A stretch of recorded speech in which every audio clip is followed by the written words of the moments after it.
Stand नको रे.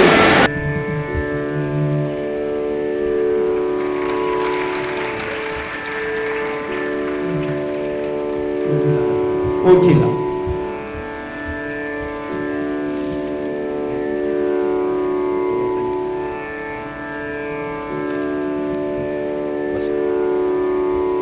धन्यवाद. श्री ज्ञानदेव तुकाराम ज्ञानेश्वर महाराज की जय. तुकाराम महाराज की जय. सद्गुरु दादा महाराज अप्पा महाराज की जय. गजानन महाराज की जय. कृष्णमूर्ती होय गे कळवाली सोय गे.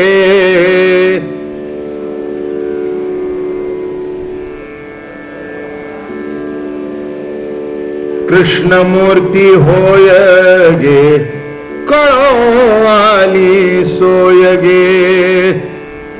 तुळशी माळा गळा गे कस्तुरीचा टिळा गे.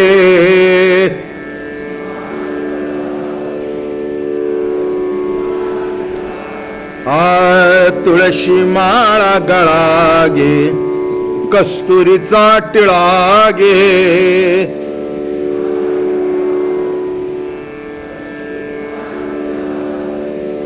अर्धांगी रुक्मिणी अर्धांगी रुक्मिणी विंजणे वारीती गोपी बाळा गे. तुळशी माळा गळा गे कस्तुरीचा टिळा गे. तुळशी माळा गळा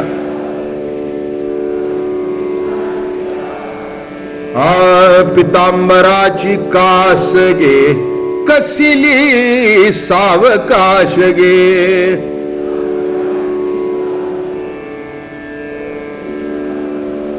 पितांबराची कास गे कसिली सावकाश गे.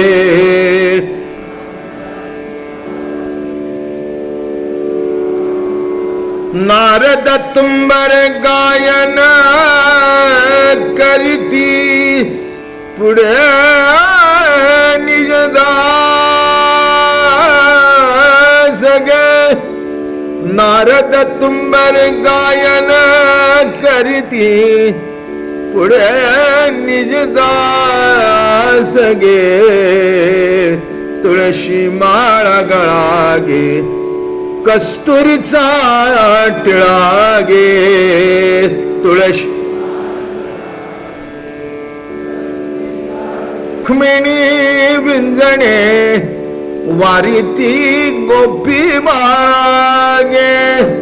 गोपी बाळा गे गोपी बाळा गे.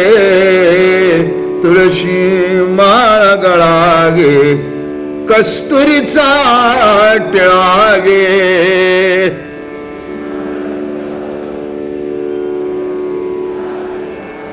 पुंडलिकावरदे हरी विठ्ठल. श्री ज्ञानदेव तुकाराम ज्ञानेश्वर महाराज की जय. तुकाराम महाराज की जय. सद्गुरु दादा महाराज भगवान की जय.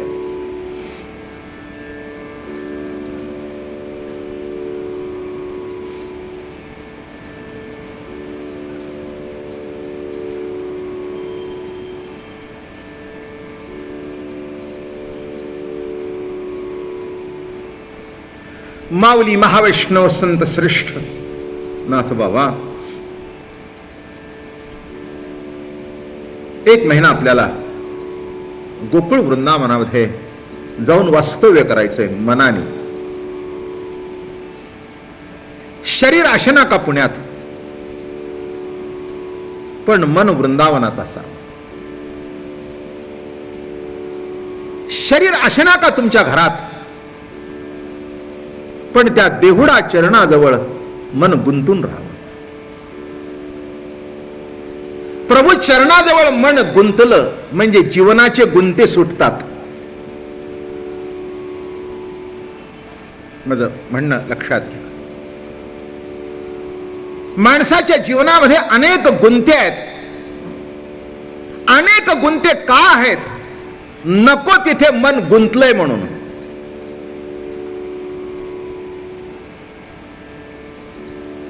प्रभू चरणाजवळ मन जेव्हा गुंतून राहील तेव्हा जीवनातले गुंते आपोआप सुटतील. हे थोडस कळायला पाहिजे. लहान मुलींना केसाचा गुंता सोडवता येत नाही. तो सोडवण्याकरता सासू लागत नाही. सासू जास्ती गुंता करून ठेवते. पण गुंता सोडवण्याकरता आई लागते. तसं जीवनातला गुंता सुटण्याकरता प्रभूचे चरण आणि संतांची संगत लागते. उद्धवा त्वा यार्थी बहुत न करावी व्युत्पत्ती, धरोनिया संत संगती आणि संसार गुंती उगवावी. भागवतकार म्हणतात, नाथ बाबा, उद्धवा त्वा यार्थी बहुत न करावी व्युत्पत्ती, धरोनिया संत संगती संसार गुंती उगवावी. संसाराचा गुंता जर उगवायचा असेल इतकं सोपं नाही आहे. इथे बसून जितकं सांगणं सोपं आहे तितकं कृतीत उतरणं फार अवघड आहे. जो तो कीर्तनकार येतो म्हणतो देह वाईट आहे आणि देहानेच कीर्तन करतो. जो तो म्हणतो संसार वाईट आहे पण संसार त्यालाही सुटत नाही ना ऐकणारलाही सुटत नाही. काय असतं, एक विचार गृहीत धरायचा आणि त्याची मांडणी करत बसायची. ते जमतं किती याच्याबद्दल विचारच नाही. म्हणून कृष्ण भगवंताच्या जीवनामध्ये दोन्ही अंगाचा स्वीकार आहे. त्याज्य काही नाही. जे विषय त्याज्य आहेत असं आतापर्यंत वर्णन केलं गेलं त्या विषयाचं वर्णन करून शुकाधिक भागवत कथा सांगू लागले. काल ओवी म्हटली होती मी, विषय जिनोनी जन्मले ते शुकाधिकही दादुले, ते विषयोची वाणिता झाले भाट दयांचे. असं सांगतात की मत भागवत ग्रंथाचे 12 स्कंद म्हणजे 12 अवयव भगवंताचे. त्याच्यातलं दशमस्कंद हे हृदय आणि रास पंचाध्यायी हे भगवंताचे पंचप्राण. रास पंचाध्यायी भगवंताचे पंचप्राण आहेत. तेव्हा त्या रासेमध्ये, रास शब्दाचा अर्थ अनेक रसांचं अविभंजन नामे रास. अनेक रसांचं अविभंजन नामे रास.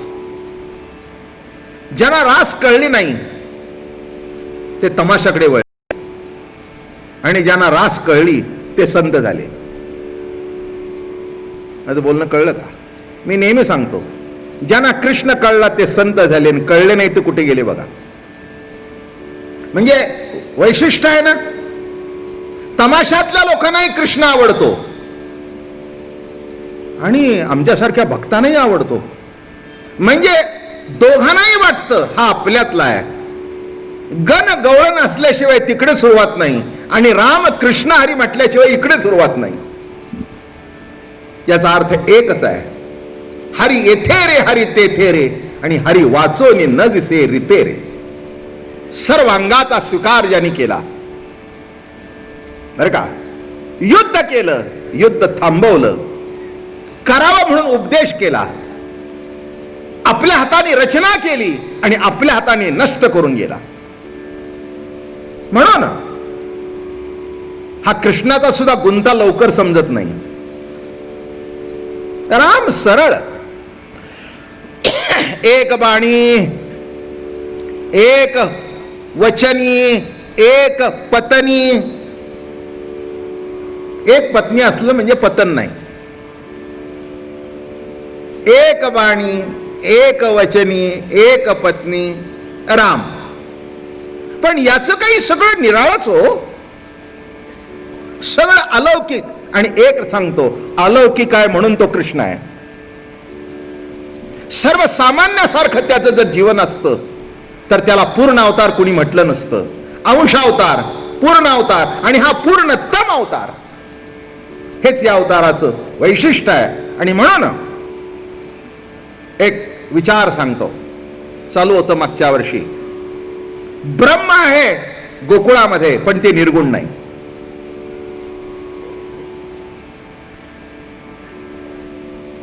अध्यात्म सांगत असताना ब्रह्माची व्याख्या निर्गुण, निराकार, आज्य, अव्य, अनंग, पेंदा, निकवडा, अचक्षु, अचरणु अशी ब्रह्माची व्याख्या केली जाते. बृहत म्हणजे सगळ्यापेक्षा जे मोठं ते बृहत, बृहत म्हणजे ब्रह्म, अशी ब्रह्माची व्याख्या केली जाते. सगुण साकार ब्रह्म नाही, निर्गुण निराकार. पण गोकुळामध्ये, वृंदावनामध्ये असं आहे, ब्रह्म आहे पण निर्गुण नाही, गुण साकार. आणि शेवटी मला असं वाटतं निर्गुण हा विचार आहे आणि सगुण हे दर्शन आहे.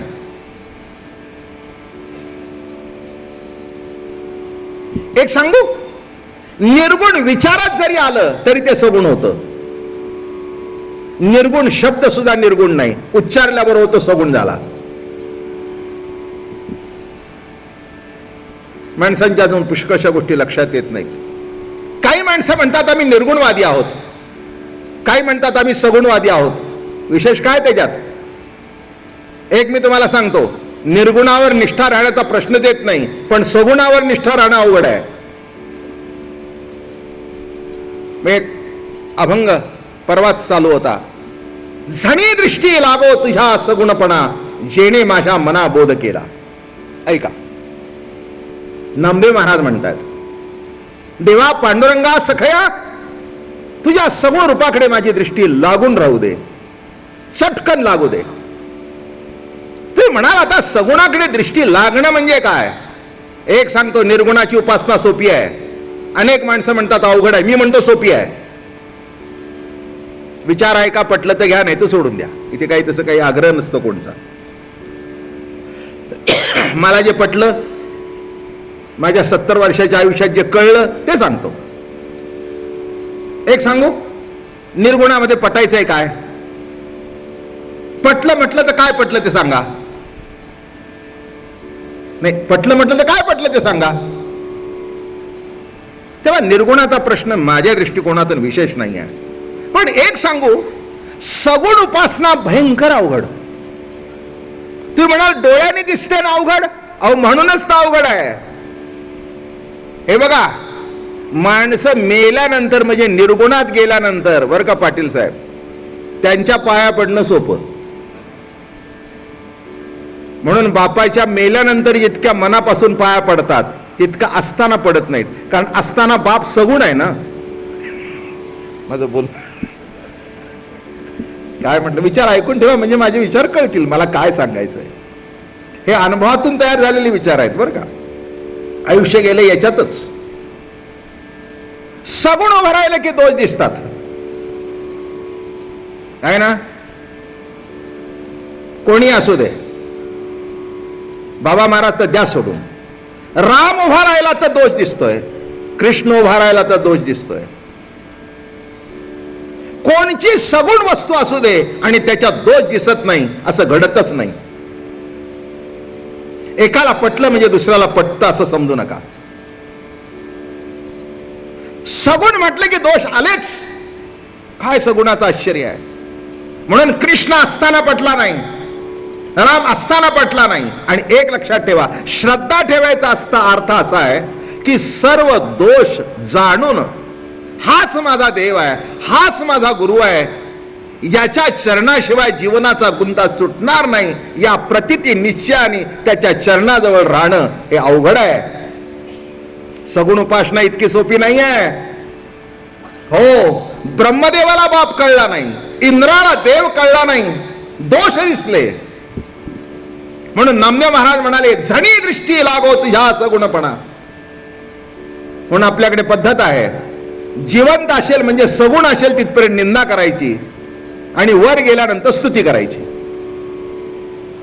जिवंत असल्यानंतर शिव्या द्यायच्या आणि मड्याला हार घालायचे. किती आश्चर्य आहे. सगुण निर्गुण सांगतोय बरं का तुम्हाला. काय काय सांगितलं मी? मेला म्हणजे काय झाला? निर्गुणच की. आणि सगुण म्हटलं की जरी मुलाला सांगितलं, आई सांगते 5 झालायस, बाबांचं दर्शन घे. मी नाही, तुला माहित नाही का आज सकाळीच मला रागवलंय, आज सकाळीच रागवले मला म्हणाले माझ्या समोर येऊ नकोस, होणार नाही. ते म्हणते बाबा अरे असं करू नकोस रे राजा, अरे रागवले ना तरी रात्रंदिवस तुझ्या करता तुझा बाप झुरतो रे, नाही म्हणू नकोस. काय तुझा बाप रात्रंदिवस तुझ्या करता झुरतो, तुझ्या करता खटपट करतो. काय म्हटलं, जन्म देणाऱ्या सगुण बापामध्ये दोष दिसतात आणि मेल्यानंतर बाबा.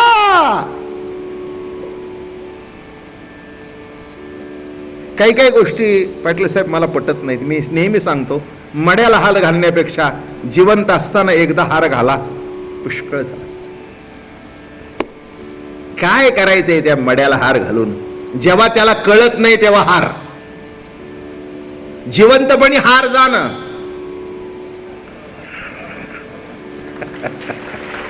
काय म्हटलं मी, जिवंतपणी हार जाणं, मेल्यानंतर त्या मड्यापुढे हार घालून हार जाण्याचं नाटक करायचं कशा करता. याचा अर्थ लक्षात आला का. सगुण कोणी का असे ना अवघड आहे. हो, कल्पनेत सगळंच चांगलं आहे, पण प्रत्यक्षात, म्हणून नामदेव महाराज कौतुकाने म्हणतात, झणी दृष्टी लागो तुझ्या सगुणपणा, जेणे माझ्या मना बोध केला. म्हणून कृष्ण परमात्मा जेव्हा सगुण साकार होऊन आला, काही ना पटला काही ना पटला नाही. नाही नाही नाही, आमची आमची परिस्थिती फार तरच बरी. मागे काहीतरी बोलतात, समोर कोणीच काही बोलत नाही. त्या कृष्णाला शिशुपालाने 100 शिव्या तोंडावर दिल्या. किती अवघड आहे हो. मी म्हटलं देवा कसं काय केलं तू, कसं काय केलं. म्हणला गिळलं, पचवलं. अरे म्हटलं 100 शिव्या पचवल्यास. अरे म्हणले तुला कळत नाही का, त्या पचवल्या म्हणून तर मी कृष्ण आहे. पण एक सांगू का, शेवटी पचवून का होईना डोकं उडवलंच. 100 पचवल्या पण शेवटी डोकं. मी काय सांगतोय, ब्रह्म आहे पण निर्गुण नाही. अजिम्या ब्रह्म पाहिले प्रत्यक्ष डोळ्यांनी, सगुण साकार परमात्मा पाहिला. पाहिल्याबरोबर जो आनंद होता, हे बघा, भूक निर्गुण आहे पण भात सगुण आहे. सगुण भाताशिवाय निर्गुण भुकेची तृप्तता होत नाही. काय सांगतं कळलं का. पुष्कळला सांगतोय पण पुन्हा पुन्हा ऐका म्हणजे पक्क होईल. काय, हो, भुकेमध्ये सुद्धा सगुण निर्गुण आहेच. भूक दिसते का नाही. जेव्हा तुम्ही बायकोला म्हणता, आईला म्हणता मला भूक लागली आहे, जरा बायको पानसट होती. आधुनिक काळातली होती. ते म्हणले हे बघा, असं उगीच असं तसं बोललेलं मला आवडत नाही. लागलेली भूक दाखवा मग वाढते. भूक लागलेली दाखवा मग वाढते. तो म्हणाला लागली आहे हे दाखवता येत नाही, ताट पुढे ठेव म्हणजे दाखवतो कशी लागली ती. म्हणजे आणि मग खरंच रोज 2 पोळ्या खात होता, त्या दिवशी 4 खाल्ल्या. खरंच लागली होती बर का भूक. म्हणजे भूक लागली का न लागली ही सगुण चपातीशिवाय, सगुण भाताशिवाय, सगुण भाजीशिवाय कळत नाही. म्हणून लक्षात ठेवा, असे 2 भाग करताच येत नाहीत. एक भाग निर्गुण आहे आणि एक भाग तहान निर्गुण आहे. पाणी त्याचं सगुण दर्शन आहे. म्हणून महाराज म्हणाले 2 टिपरी एक नादू, टिपऱ्या 2 पण नाद एक. तसं सगुण निर्गुण परमात्मा काही वेळेला सगुण आहे, काही वेळेला निर्गुण आहे. म्हणून निर्गुणाशिवाय सगुण नाही आणि सगुणाशिवाय निर्गुण नाही. पण निर्गुण जाणीव येत असावं आणि सगुणामध्ये तृप्ती असावी.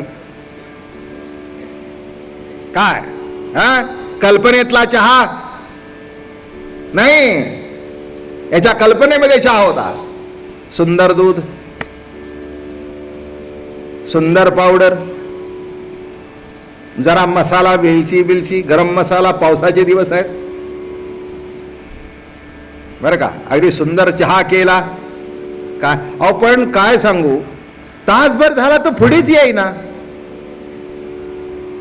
बायको नुसती विचारते नवीन मसाला आणलाय घालू का. तो म्हटलं आता विचारणं पुष्कळ झालं, येऊ दे माझ्या तोंडात जाऊ दे, एकदा सगुण दर्शन होऊ दे. एक सांगू का, आत्ताच वारी संपली. निर्गुण परमात्मा, निर्गुण ध्यान प्रत्येकाच्या अंतःकरणात होतं, पण सगुण बघण्याकरता 150, 200, 400 मैल चालत गेले. काय आमच्या पंढरीच्या वारीचं मोठं वैशिष्ट्य आहे. पंढरीला जातात का हो, निघाला नाही हो, नाही हो, का दर्शन झालं नाही.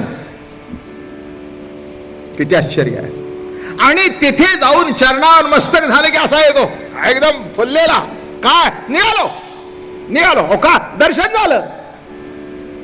माझं म्हणणं कळलं का, किती सगुणाची ओढ आहे. हा, कल्पनेत मुलगा असून जमत नाही, मांडीवर यावा लागतो. हा, आणि मांडीवर मुलगा आल्यानंतर त्याला खेळवताना, त्याला नाचवताना जो आनंद, आपल्या कल्पनेत आपल्या मनात जो मुलगा आहे तो सगुण रूपाने मांडीवर येणं, ही संसाराची सांगत आहे. तसं निर्गुण निराकार परमात्मा हे सत्य आहे, पण सगुण दर्शन ही तृप्तता आहे. आणि त्याच्याकरता गोकुळामध्ये भगवान सगुण रूप धारण करून आले. म्हणून म्हटलं ब्रह्म आहे पण निर्गुण नाही. देहुडा चरणी वाजवितो वेणू, वाजवितो वेणू. काय म्हणतायत, देहुडा चरणू, देहुडा चरणू कसा उभा आहे. त्रिभंगी देवुडा ठाण मांडून माय. 3 ठिकाणी वाकलाय. त्रिभंगी देवुडा, हातामध्ये बासरी आहे, मान वाकलेली आहे, गाईला टेकून उभा आहे आणि हात राधिकेच्या खांद्यावर आहे. तात्विक दृष्टिकोनातून अर्थ सांगतो थोडासा. गो इंद्रियांचं कुळ नामे गोकुळ, इंद्रिय नामे गाई. आणि इंद्रियांना वळवतो तो गोवळ. अर्थ काय, इंद्रियांना वळवतो तो गोवळ. कुणाला गोवळ म्हणावं, कुणाला काय म्हणावं हे थोडस समजणं आवश्यक आहे. गो इंद्रियांचं कुळ, पंच ज्ञानेंद्रिय, पंच कर्मेंद्रिय, 11वं मन, 12वी बुद्धी, हे कुळ कशाचं, गो इंद्रियांचं कुळ. आणि त्या इंद्रियांना वळवणारा गोवळ. तात्विक दृष्टिकोनातून कृष्णचरित्र थोडस माहिती असणं आवश्यक आहे. तुम्ही म्हणाल कृष्ण आम्हाला गोकुळचा माहिती आहे, पण त्यापेक्षा पुढचा कृष्ण आहे. यासी पाहता हो हृदयस्थ पाहिला. कोण पाहिला, हृदयस्थ परमात्मा. गोकुळ, गोकुळ पुढे सांगू का, गो इंद्रियांचं पालन करतो तो गोपाळ. गो इंद्रियामधून प्रभू प्रेमाचा रस पिते ती गोपी. इंद्रियातून विषयांचा रस पिणारे तुम्ही आम्ही. कशाचा रस पिता नाही का, कशाचा रस पिता, विषयांचा रस. शब्द स्पर्श रूप रसगंधे 5 विषय आहेत. किती विषय आहेत, 5 विषय. मग हे पंचविषय जे आहेत, शब्द स्पर्श रूप रस गंध, त्याच्यातून कशाचा रस पितो, विषयांचा रस पितो. पण गोइंद्रियामधून प्रभू प्रेमाचा रस पिते ती गोपी. अहो विषयांचा रस तर सगळेच पितात, कोण पित नाही. त्याच्याकरता खटपट आहे. उत्तम जेवण, बरोबर आहे ना, उत्तम कपडे, उत्तम कानाला गाणं, सगळं उत्तम, उत्तम स्त्री, सगळं उत्तम. पण लक्षात घ्या, विषयातून तृप्ती त्या वेळेपुरती होत असेल, त्या वेळेपुरती होत असेल, पण अखंड तृप्ती त्याच्यातून होत नाही. अखंड तृप्ती करता कृष्ण चरित्र ऐकावं. साधी तृप्ती आहेच. बघा, चहा पिला की तेवढं संपलं. स्त्री आवडीची असेल, तिचा भोग घेतला, संपलं. कानाने गाणं ऐकायचं ते सुद्धा किती वेळ ऐकायचं त्यालाही मर्यादा आहे. पुढे तेही संपलं. उत्तम कपडे जाताना घातले, अगदी अंगावरचा सूट 10,000चा आहे, जाताना रुबाब मध्ये घालून गेला, येताना कोट असं खांद्यावर लोंबकळत आणला. बघा ना, हे मोठे मोठे कंपनीमध्ये जाताना अगदी असे मोठे टाय बी अगदी अगदी विंडसर नॉट बांधून जातात. हे समोसा नॉट, टायच्या नॉट 2 असतात, एक उभी आणि एक समोसा. मी आपलं बांधत होतो म्हणून सांगितलं. एक काळ असा होता की 3 पीस सूट घालत होतो मी, आणि या टाय कशा बांधाव्या त्याची नावं विवेकान कॉन्व्हेंटमध्ये स्टुडंट झालं. मग त्याच्यानंतर बिझनेसही मोठा होता, ऑफिसमध्ये जाताना रोबाबमध्ये जायचं असं, बोट टाय बांधून अगदी. आताचा भाग निराळा आहे. सगळे वेश ज्याच्यामध्ये आले असा हा परमार्थिक वेश आहे. या वेशाने मी बदललो आणि या वेशाने तुम्हालाही बदलायचंय. जो बदलता येतो तो वेश निराळा, पण जो वेश बदलायचा नाही आणि बदलावा वाटत नाही असा एकच हा परमार्थिक वेश, सुंदर वेश आहे. ज्याच्यामध्ये आवेश नाही, याच्यामध्ये द्वेष नाही. शब्द कळले? याच्यामध्ये आवेश नाही, याच्यामध्ये द्वेष नाही. एक फक्त आहे, पिया मिलन की आस. काय आस आहे? पिया मिलन की आस, पिया पिया मिलन की आस. कशाची आस आहे? ज्या प्रभूने मला जिवंत ठेवलं त्याचं एकदा सगुण साकार दर्शन व्हावं, असा भेटावा की त्याच्या गालावर गाल ठेवता यावा, असा भेटावा त्याचा हात हातामध्ये हात घ्यावा, असा भेटावा की मला त्यांनी आपल्या आलिंगनात घ्यावं. आणखीन काय पाहिजे? किती भाग्य असेल नाही? सामान्य पतीशी जवळीक साधली तर बाई भाग्यवान संपते. विश्वाचा जो पती, देहाचा पती, मनाचा पती, चित्ताचा पती, जो प्रभू सगुण साकार होऊन जर समोर उभा राहिला तर ते आलिंगन काय असलं पाहिजे, ती भेट काय असली पाहिजे, त्याच्याकरता ही तळमळ आहे. म्हणून म्हटलं पिया मिलन की आस. पिया जो आहे, प्राण पिया. माणसांना अर्थच कळत नाही. त्यांना असं वाटतं कुणावर तरी प्रेम करणारा. अरे मला कुणावर प्रेम करणारा नको आहे, जो तुमच्यावर प्रेम करतो तो प्राण प्रिया. तुम्ही त्याच्यावर प्रेम करता की जो तुमच्या देहावर प्रेम करतो. माझं बोलणं कळलं? तुम्ही कुणावर प्रेम करता? जो तुमच्या देहावर प्रेम करतो. प्रेम त्याच्यावर करा जो केवळ तुमच्यावर प्रेम करतो. प्रियाची परमसीमा तो माऊली भेटे आत्मा, ती खेवी आटे दिंडिमा संसारिक हे. का गवळणीना कृष्ण आवडत होता? त्यांना असं वाटत होतं हा देव नाही आहे. देव म्हणण्यामध्ये एक अंतर निर्माण होतो. तो देव, मी जीव, तो देव. तो सर्वज्ञ, मी अल्पज्ञ. तो सर्वशक्तिमान, मी अल्पशक्तिमान. हा भेद वेदांत शास्त्र सांगताना आम्ही असंच सांगतो. सर्वशक्तिमान, अल्पशक्तिमान. पण प्रेमामध्ये सत्ता पालटते. प्रेमाचं ऐश्वर्य निराळा आहे. जगत वेदांत सांगताना असं आहे, जीव परतंत्र आणि ईश्वर स्वतंत्र. प्रेम सांगताना, भक्ती सांगताना असं आहे की ईश्वर परतंत्र आणि भक्त स्वतंत्र. बघा कसं नातं बदलतं, कसं नातं बदलतं बघा.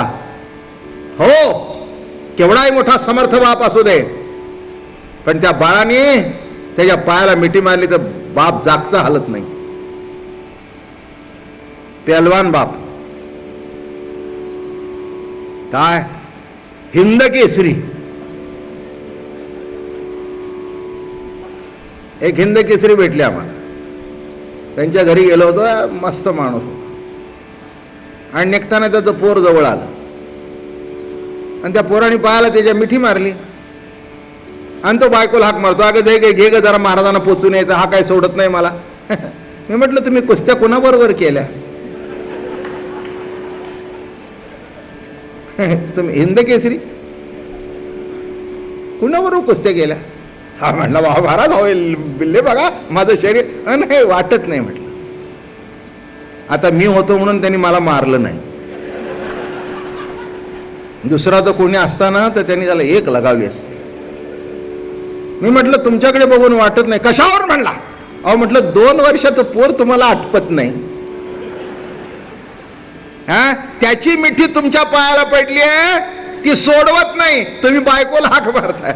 अहो म्हणले महाराज काय सांगू, माझा त्याच्यावर इतका जीव आहे. झालं खलास. बाल पालवी घाली पिळा, काय नरोबरा लिहितात बघा. बाल पालवी घाली पिळा, तेने बापुरा आहे थोकला, तरी तू काय निर्बळ झाला नव्हे स्नेह बोलला. काय सांगतात? निर्बळ झाला नव्हे स्नेह बोलला.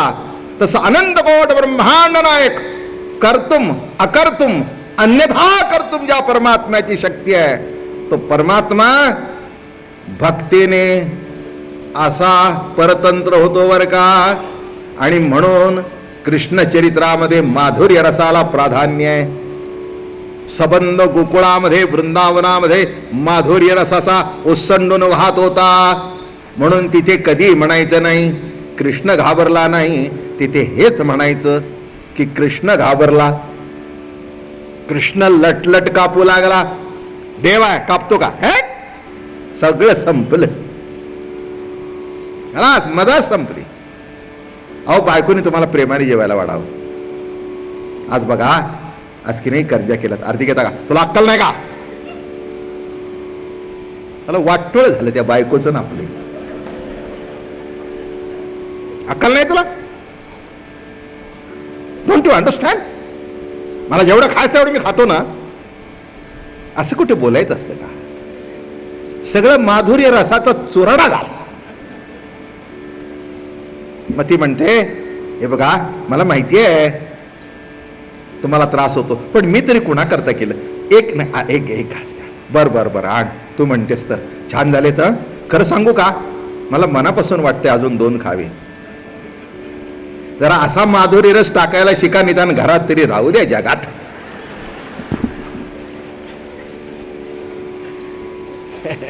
तुमच्याकडे पैसे असतील पण दरिद्री नारायणात. ज्याला प्रेम देता येत नाही आणि प्रेम घेता येत नाही, त्याच्या इतका गरीब माणूस जगात दुसरा कोणी नाही. पैशाने काय मग करतात? कोण पाहिजे तुम्हाला पैसे? विशिष्ट मर्यादेपर्यंत पैशाची. एक सांगतो, पैसा गरज आहे पण जीवनाचं अंतिम सुख नव्हे. गरज नक्की आहे. आज एवढा मोठा कार्यक्रम करायचा म्हटलं ते काय फुकट देत आहेत काय? आणि मला वाटतं पैशाची गरज आहे आणि पैशाला महत्व आहे म्हणूनच त्या गणपतीपुढे लाखांनी येतात. काहीतरी असलं पाहिजे म्हणून टाकतात ना, आणि म्हणूनच तिला लक्ष्मी म्हणतात.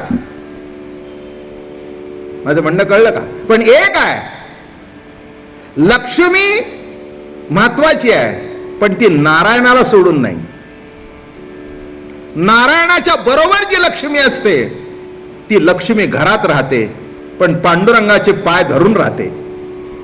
आणखीन काय पाहिजे? तिथे सुख आहे, तिथे समाधान आहे. म्हणून म्हटलं मी की संसार करत असताना सुद्धा माधुर्य रसाला प्राधान्य असावं. आणि ते ज्याच्याकडे आहे त्याचा संसार सुखाचा आहे. आणि कृष्ण चरित्रात तेच आहे, संपूर्ण माधुर्य रस. घाबरला म्हटलाच पाहिजे. कोणती बाई असली की नाही ती आपल्या मैत्रिणीमध्ये बसली म्हणजे सांगते, खरं सांगू का, ते एरवी कोणाला घाबरत नाहीत पण मला घाबरतात बरं का.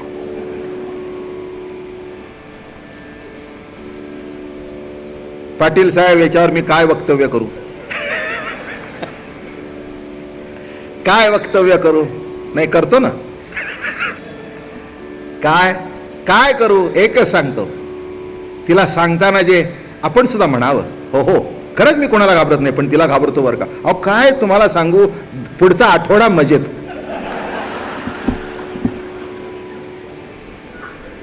मी संसार सांगत नाही, वृंदावनातला माधुर्य रस सांगतोय.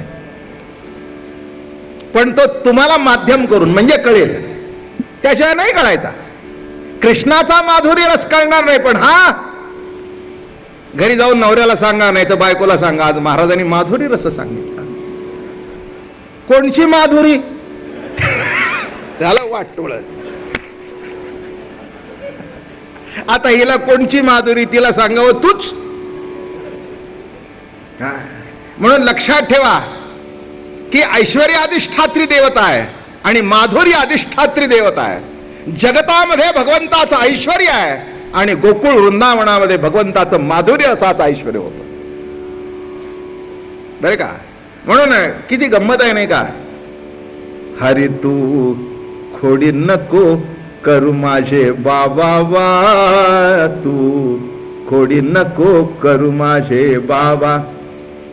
हाती घेऊन या काठी शिकविते श्रीपती. आता काय गंमत आहे नाही, कल्पना करा, विश्वाचा चालक हाती घेऊन या काठी शिकविते श्रीपती. यमुनेची माती खासी का का का, हरी तू खोडी नको करू माझे बाबा. किती गोड लिहितात नामदेव महाराज. हाती घेऊन या काठी, अशी काठी धरली आहे आणि रडते, डोळ्याला धार लागली आहे. बर का? हो, ते कमल नयन, कमल मुख, बर का, सुंदर कमळासारखं मुख. आणि असं सांगतात, सूर्य उगवल्याबरोबर जसं ती सूर्य विकासनी कमलिनी विकास पावते, तसं भगवंताचं ते श्यामल वर्णाचं कमल आणि यशोदेचे क्रोधाग्नीचे डोळे पडल्याबरोबर, ते किरण त्याच्यावर पडल्याबरोबर ते डोळे, मैया मला मारू नको ग. काय कल्पना आहे, काय माधुर्य रस आहे. आणि तो कापतोय. सगळे देवादिक विमानात बसतायत. धन्य धन्य प्रभू, धन्य प्रभू, धन्य प्रभू, धन्य प्रभू, धन्य प्रभू, धन्य. सगळे म्हणाले, प्रभू बरं झाला, सगुण झालास म्हणून तुझी ही लीला बघायला मिळाली. एक सांगू का, कोणत्याही अवतारामध्ये लीला नाही, फक्त कृष्ण अवतारामध्ये लीला आहे. अजून सांगतो माहिती म्हणून. रामायणात कांड आहेत, बाळ कांड, आणि कृष्णचरितात बाळ क्रीडा. शब्दातला फरक लक्षात घ्या. बाळ क्रीडा आणि बाळ कांड. त्या रामाचं सगळं बाळपण कांडलं गेलं. असं करायचं नाही, तसं करायचं नाही, असं वागायचं नाही, याच्या शेजारी बसायचं नाही, याच्या बरोबर बोलायचं नाही, तुम्ही कुठे जन्माला आला, तुम्हाला काय करायचं, वाटोळ. हे इतकं विचित्र होतं. तुरुंगात जन्माला आलं. रामप्रभू राजवाड्यात जन्माला येऊन आयुष्यभर तुरुंगात राहिले. पहिल्यांदा सावत्र राहायच्या, नंतर तिच्या मागे गेले शोधत जानकीच्या मागे, पुन्हा परत आले, पुन्हा समाजाच्या तुरुंगात. मी काही तसा नाही. जा बाई, काय हा पहिल्यांदा जन्माला तुरुंगात आला आणि एकदा तो सुटला, खलास. त्याच्या मनात आलं तेच खरं, खरंच आहे, त्याला देव म्हणावं. काय सांगू, लीला. किती गोड शब्द आहे नाही, लीला. एकदा धार काढायला बसला. फारच गमतीदार चरित्र आहे. धार काढायला बसला आणि तितक्यात राधा आली. आता हा राधेच्या नादी लागलेला. रमण स्वरूपाची जिला धारणा होती ती राधा. रमण स्वरूपामध्ये जी रममाण होती ती राधा. राधा ही स्त्री नव्हे. तुम्ही हे सगळं डोक्यातून काढून टाका. कोणत्याही गोष्टीला बाई म्हणून बघितली की घोटाळा होता. ते सोडून टाका तुम्ही, तेव्हा ते कृष्णचरित्र करील. वृत्ती ही गोपी आहे, राधा ही भगवंताची प्रेम प्रतीती आहे आणि क्रियाशक्ती रुक्मिणी आहे. सांगेन हळूहळू शब्द. क्रियाशक्ती रुक्मिणी आणि प्रेम प्रतीती राधा. बायको असेल पण प्रेम प्रतीती असेल असं नव्हे. बाप असेल पण त्याच्यावर आपलं प्रेम असेल नाही. गरज आहे आपलं हृदय ज्याच्याकडे उघडं करता येईल. हो, पत्नी असेल, पती असेल, पण असं एक ठिकाण असतं की ती मैत्रीण म्हणा, तो मित्र म्हणा, भेटल्यानंतर ती आपलं हृदय उघडं करते, त्याला सांगते किंवा तिला सांगते. कुणाला सांगत नाही पण तुला सांगते, कुणाला सांगत नाही पण तुला सांगते. कुणाजवळ मला बोलता येत नाही अशी जी व्यक्ती, प्रेम प्रतीती, प्रेम प्रतीती, साक्षीत्व उठतं अशी माणसं पुष्कळ, आणि प्रेम प्रगट होतं अशी व्यक्ती एखादी, नाही का. माणसं कशी असतात नेहमी, हो आम्हाला जाचच, महाराज पडलो आम्ही, नाही का. तुम्हालाही IAS ऑफिसर करता करता राजकारणात होताच तुम्ही, नव्हता असं नाही, करता करता मग तुम्ही खासदार झाला वगैरे. पण बघा ना तिथे आल्यानंतर कसं ते पोझिशन, सांगा की. अहो ती पोझिशन जपण्यातच आयुष्य निम्म खचात होत. गरम होत असलं तरी, अहो मला माहितीये भर उन्हाळ्यात सूट घालून जातात. मी म्हटलं भर उन्हाळा, अहो म्हटलं नाही नाही प्रोटोकॉल आहे ते असंच. अरे पण आतून काय होतंय, आतून म्हटला शेगडीवर ठेवलोय. माझं म्हणणं किती बंद. मग घरी आल्याबरोबर निवांत दार बंद कर, सांग साहेब नाहीत म्हणून. निवांत निवांत. आता हे फेटा असतो ना, ओझच वाटतो होय. आपण नाही बांधावं तर हे उद्या येणार नाहीत. ते बघा टाळ्या वाजवल्या, कबल केलं.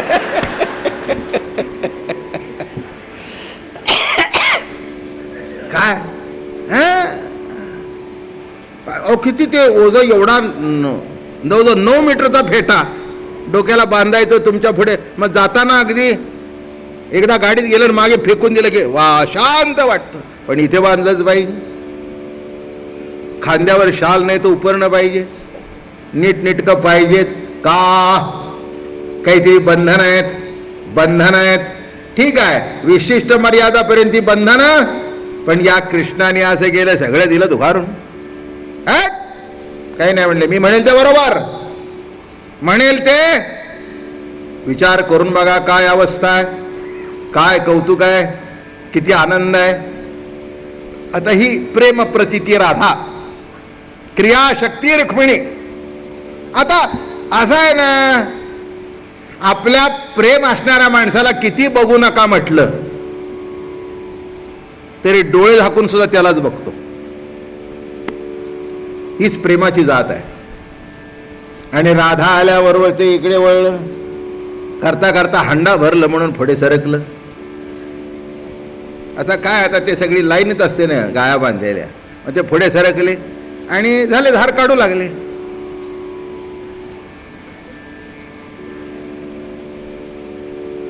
तुम्हाला काय सांगू, मैया आली तिथून, तिने बघितलं.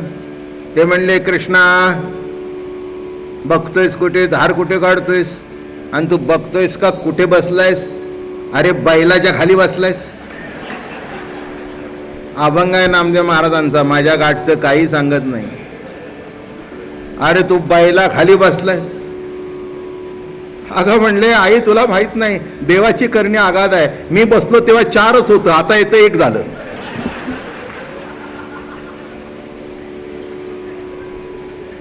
आणि पुढचं सांगतो, दूध निघत होतं ना.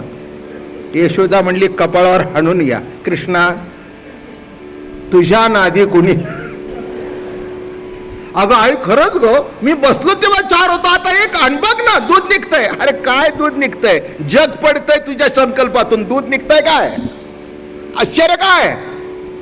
मी कशा करता सांगतोय, कोण आहे कृष्ण? वाटेल ते करू शकतो, पण अजून आम्हाला कळलं नाही. काय काय म्हणतात त्याला, कृष्ण कसा म्हणावा? एवढ्या बायका. अरे बाई नाही, ती वृत्ती आहे, वृत्ती आहे. आणि एक तुम्हाला सांगतो, गोकुळामध्ये ज्या बायका आल्या होत्या की नाही, स्त्रिया होत्या ना गवळणी, त्या सामान्य नव्हत्या. राम अवतारामधल्या होत्या, कृष्ण मागच्या अवतारातल्या होत्या, श्रुती होत्या, अनेक अवतारातल्या त्या स्त्रिया होत्या. मी तुम्हाला गंमत म्हणून सांगतो, जेव्हा भगवंताला दंडकारण्यामध्ये ऋषीने बघितलं, ऋषीने बघितल्यानंतर हो त्यांना असं वाटलं याला जाऊन आलिंगन द्यावं, याच्या गालावर गाल ठेवावा. आता हे मर्यादा पुरुषोत्तम, ते म्हणले तुम्ही पुरुष जरी असले तरी अशी मिठी मिठी मारायची नाही. त्या ऋषींना वाटलं याच्या गालाचे मुख घ्या. ते म्हणले एवढीच जर इच्छा आहे तर कृष्ण अवतारामध्ये गोपी होऊन या. म्हणून अभंग म्हणतो, याचे भेटी लागी उरते उपवास, सेविली गंगेची तटाके उदास, त्याची या सुकृतासी आजी आले नेनो घोष हो, त्याची या सुकृताशी आज घोष आले. याचे भेटी लागी उरते उपवास, याची भेट व्हावी म्हणून जन्मजन्मांतरी बहु केले सायास. जन्म जन्मांतरापर्यंत बहु सायास केले की हा कृष्ण सखा भेटावा. मी एकच विषय ठेवलाय, सगुण रूपाने दर्शन घडावं. सगुण रूपाने तुझं दर्शन घडावं ही मनामध्ये ओढ होती. म्हणून लक्षात ठेवा, आपल्या आपल्या कल्पना आहेत त्या निर्गुण आहेत, आणि त्या सगुण झाल्याशिवाय समाधान भेटत नाही. कल्पनेतली नोकरी सगुण लागावी लागते. कोणची वस्तू अशी आहे, पण विद्वान म्हणतात काय सगुण फॉर द मायनॉरिटीज. म्हणजे परमार्थातले ज्यांना काही कळत नाही त्यांच्याकरता. अरे असं नाही आहे, तुम्हालाच कळलं नाही आहे. माणसं म्हणतात सगळ्या ठिकाणी देव आहे, देऊळ कशा करता? मग सगळ्या ठिकाणी जर देव आहे तर देवळातल्या मूर्तीत नाही का? आर्ग्युमेंट कशी करतात तेच मला लक्षात येत नाही. तुकाराम महाराजांनी एकाला प्रश्न विचारला, अवघे ब्रह्मरूप रिता नाही ठाव आणि प्रतिमा तो देव कैसा नव्हे. आता एक मान्य आहे, प्रतिमे एवढा देव नाही, पण प्रतिमेत देव नाही असं म्हणता का? असं म्हणता का? प्रतिमे एवढा देव नाही, पण प्रतिमेत देव नाही. सर्व ठिकाणी जर परमात्मा आहे तर त्या प्रतिमेमध्ये सुद्धा देव. म्हणून असा हा परमात्मा गोइंद्रियांचं कुळ गोपाल असा अवतार घेऊन आला. आणि काय तुम्हाला सांगू, लीला सुरुवात केली. लीला त्याला म्हणावं की जे करत असताना आनंद मिळतो. खेळ कशाला म्हणावं? सध्या चाललाय तो फिक्सिंग, त्याला काही खेळ म्हणतात का? खेळ नाही. खेळ म्हणताना कोण जिंकलं किंवा कोण हारलं याचा विचार न करता मन मोकळेपणातून आनंद लुटावा. खेळ खेळ हो खेळ. संसार करत असताना सुद्धा उगीच अहंकार ठेवून संसार करू नका, संसार होणार नाही. काही काही पुरुष मी बघितले बाहेर सगळ्याशी असं असं बोलेन, घरी आलं की. मी एकाला विचारलं, एवढे डोळे वटारून घरी काय येतं, जरा बारीक करून या की. बरं काय पाटील साहेब, माझा जरा अधिकार नीट पडतो त्यामुळे विचारू शकतो मी. बरं त्यांनाही काही तसं बोलता येत नाही. मी म्हटलं जरा नीट डोळे करून या की. ते म्हणले बाबा महाराज तुम्ही जर असं बोलायला लागलं तर मला घरातलं कोण घाबरायला नाही, पण तुम्हाला असं का वाटतं मला घाबरलं पाहिजे? तुमच्याकडे बघितल्यानंतर प्रेम वाटावं असं का वाटत नाही? तुम्हाला बघून घबराट निर्माण झाली पाहिजे. म्हणजे तुम्ही पोलीस ऑफिसर आहात का कोण आहात? कशा करता सांगितलं? तसं देव म्हटल्याबरोबर तो शासन करताय. तो पापावर बोट ठेवतो असं वाटतं कामा नये. देव म्हटल्यानंतर तो माझा मायबाप आहे, माझा जीविता जीवलग आहे, तो माझा सखा आहे असं वाटलं पाहिजे. आणि ही दृष्टीच वारकरी संप्रदायात आहे. विठ्ठल बाप माय चुलता, विठ्ठल भगिनी आणि भ्राता. बघून काय वाटलं? विठ्ठल कोण आहे? माझा सखा आहे, माझा भ्राता आहे. असा हा कृष्ण सखा गोकुळामध्ये अवतीर्ण झाला. आणि एक सांगतो, अशी लीला करायला सुरुवात केली. एक दिवस सखा असा, अहो काय तो याचा महाल, अतिशय सुंदर महाल, असं बघावं तर तोंड दिसत होतं. अतिशय सुंदर जमीन केलेली, लखलखीत नुसती. आणि काय सांगू, त्याच्यात बघितलं आणि तो हसतोय, असं करतोय, असं करतोय, असा. त्यातल्यात खांब पण तिथे होता, तिथेही दिसतोय, इथेही दिसतोय. त्याला असं करतोय, असं करतोय. आणि एक लोण्याचा गोळा होता हातात. मी छोटी छोटी लीला सांगणार, तुम्हाला माहिती आहे, गेल्या वर्षीपासून ऐकताय तुम्ही. काय? असा लोण्याचा गोळा घेतला आणि त्या प्रतिबिंबाला भरवू लागला. इथे त्याला भरवतोय. तितक्यात राधा तिकडून मागून आली आणि त्या प्रतिबिंबाच्या तोंडावरून हात फिरवतोय. कोण? हा कृष्ण.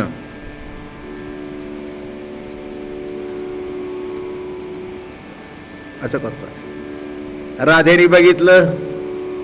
अरे म्हणाले, आम्ही बघायला लावलो तो म्हणतोस, माझ्याकडे काय बघता? आईला सांगतोस, या सगळ्या माझ्याकडे बघत बसतात. अरे सख्या, एक विचारू का? तुला जर तुझं रूप इतकं प्रिय वाटतं तर आम्हाला किती वाटत असेल? काय सांगितलं? तुला सुद्धा तुझ्या रूपाची इतकी लज्जत आहे की ते रूप तुला बघताना जर बरं वाटतं तर आम्हाला बघताना कसं वाटेल? म्हणून पुन्हा म्हणू नकोस की माझ्याकडे का बघतोस. मी तुला उलट प्रश्न विचारते, इतकं सुंदर रूप घेऊन का आलास? राजस सुकुमार मदनाचा पुतळा, राजस सुकुमार मदनाचा पुतळा, रवी शशिकळा लोपलीये,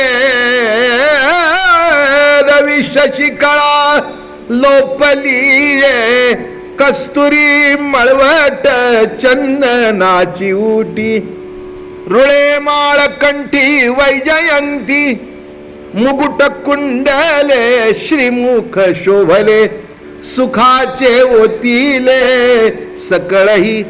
भरभर का म्हटलं? पुढचं मजेशीर आहे. तुका म्हणे तुम्ही व्हागे एकिसावा, सकळही तुम्ही उभागे एकिसावा. का? तुका म्हणे जीवा धीर नाही. काय झालं? गर्दी होती खूप आणि हा प्रभूला बघायचं होतं. ही मध्ये येते, ती मध्ये येते, ती मध्ये, कारण प्रत्येकालाच बघावं. मग तुकाराम महाराज म्हणतायत, सकळही तुम्ही उहागे एकिसावा. का? तुका म्हणे जीवा धीर नाही. तुका म्हणे जीवा, हे बघा, सगुण बघण्याकरता तुकाराम महाराजांच्या मनात धीर नाही. तुकाराम महाराजांची तत्वज्ञानाची बैठक सांगू का? अनुरेणू या थोकडा तुका काशा एवढा. अध्यात्माची बैठक बघितली का? आणि सकळही तुम्ही वागे की सवा. मला बघू दे, ते सगुण दर्शन घेऊ दे. म्हणून लक्षात ठेवा, सर्व सगुण दर्शनाचा, सगुण रूपाचा परिपाक म्हणजे कृष्ण. परिपाक म्हणजे कृष्ण.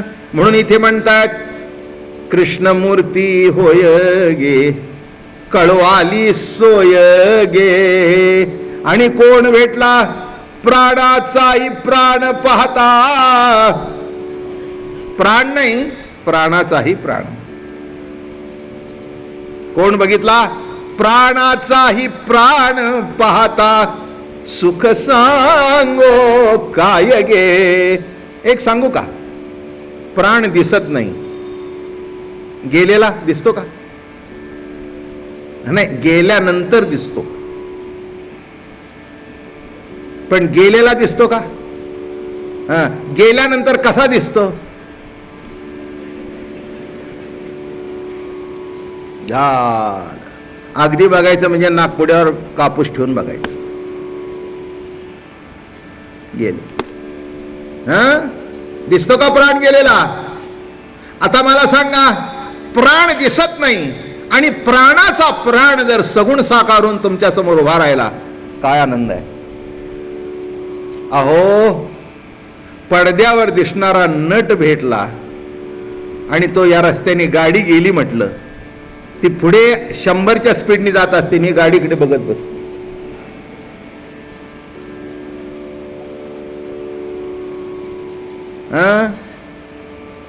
सगळ्या पावडरची पुटं लावून चांगला दिसतो, त्याच्या मागे एवढे धावता, तर सगळे गाल, सगळी नाकं, सगळे डोळे ज्याच्यातून प्रगट झाले, तो जर नाक घेऊन आला असेल तर ते विश्वातलं सुंदर नाक असेल. तो डोळे घेऊन आला असेल तर विश्वात ते सुंदर डोळे असतील. आणि असा जर समोर उभा राहिला असेल तर काय आनंद असेल, काय आनंद असेल. ते डोळे भाग्यवान. म्हणून नाथ महाराज म्हणाले, प्राणाचाही प्राण पाहता सुख सांगो काय गे, तुळशी माळ गळा गे, कस्तुरीचा टिळा गे. अशाच प्रभूचं दर्शन आपण रोज घेत राहू, रोज घेत राहू. मी काही एवढा मोठा कीर्तनकार, प्रवचनकार नाही, पण एक मनामध्ये खरंच मनापासून तळमळ आहे. पाटील साहेब, एक दिवस का होईना, केव्हा यात्रा संपेल त्याच्यापूर्वी त्याला प्रेमाने बिलकता यावं. पिया मिलन की आस, पिया मिलन की आस. एवढ्या आसेतून हे कार्यक्रम चालू आहेत. बोलण्यातून, सांगण्यातून असा एक कुठेतरी ठिणगी पडावी की जन्मजन्मांतराचं सार्थक व्हावं. राधा रमण हरी गोविंद राधे. बोला. राधा रमण हरी गोविंद राधे. गोविंद राधे हरी गोपाल राधे. गोविंद राधे हरी गोपाल राधे. गोविंद राधे हरी गोपाल राधे. गोविंद राधे हरी गोपाल राधे.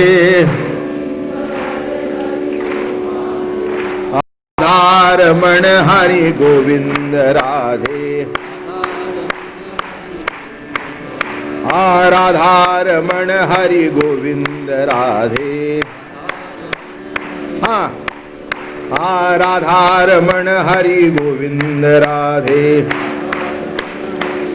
पुंडलिका वरदे हरी विठ्ठल. श्री